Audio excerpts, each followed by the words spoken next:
the sky and wondered what was there?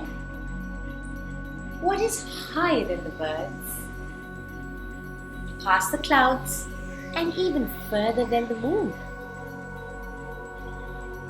This is called outer space, and there are some fascinating objects that spin around the space.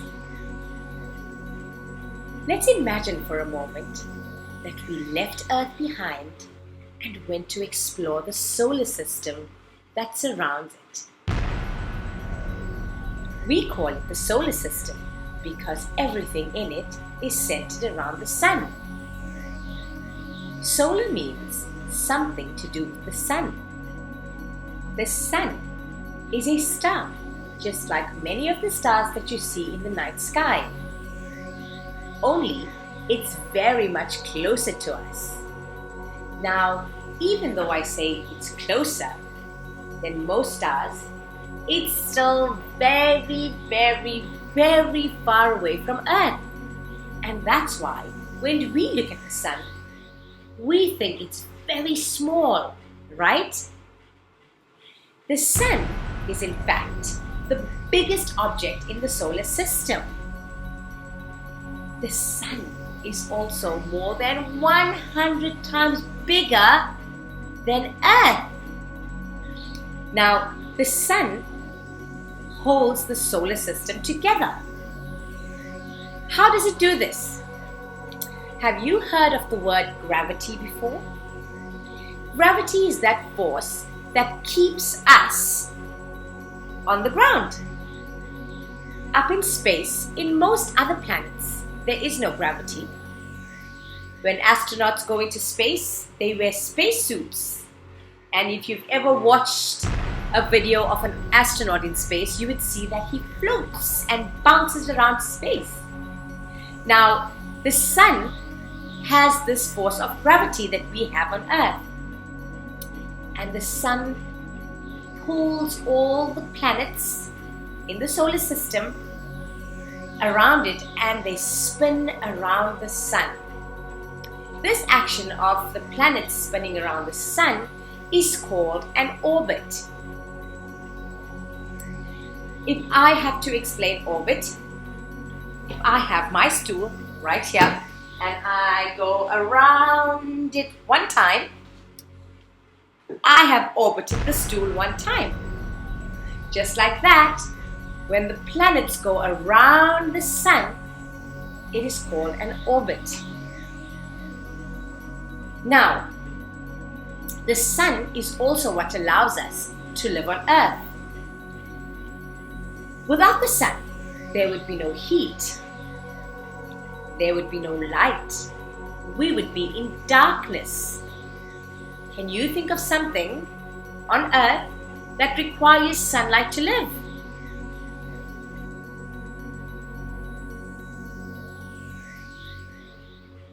Plants. Plants could not grow without light. The water would freeze without any heat, and nothing would survive on Earth. Without the sun, life on Earth would not be possible. Earth is also known as the Goldilocks planet. Can you guess why? Let me tell you. The Earth is known as the Goldilocks planet because it's not too cold and it's not too hot. It's just right. Now, let's leave Earth and the sun behind and let's go and explore all the other planets. The first planet after the sun is Mercury. Mercury is the smallest planet in the solar system. In fact, it is much smaller than Earth.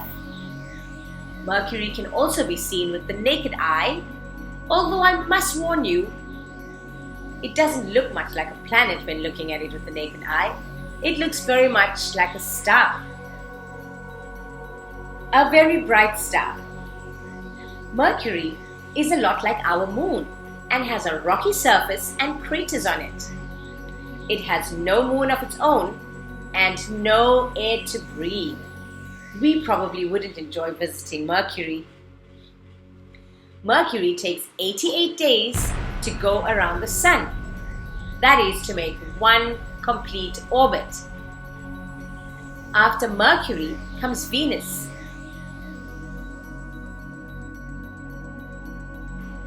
Some call it Earth's sister because the planets are very similar in size and in gravity. However, they don't look very similar. Venus is the hottest planet in the solar system. It may be too hot for us to visit, but it is very beautiful to look at. It is the second brightest object in the sky. Can you remember what is the brightest object in the sky? If you said the Sun, then you are right. After Venus comes Earth. As far as we know, Earth is the only planet to have living things. Next comes Mars, the fourth planet from the Sun. Mars is also known as the red planet. There is water on Mars, and scientists are very interested in this planet because they think that people can actually live there.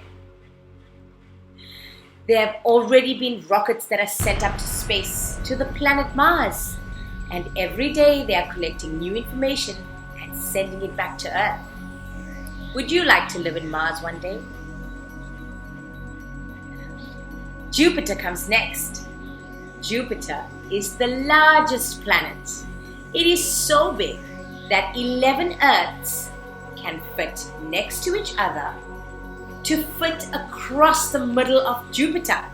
11 Earths. That's really big. And Jupiter is also the third brightest object in the sky. The first is the Sun. That's right. The second brightest object in the sky is the planet Venus. That's right. And the third brightest is Jupiter. All right.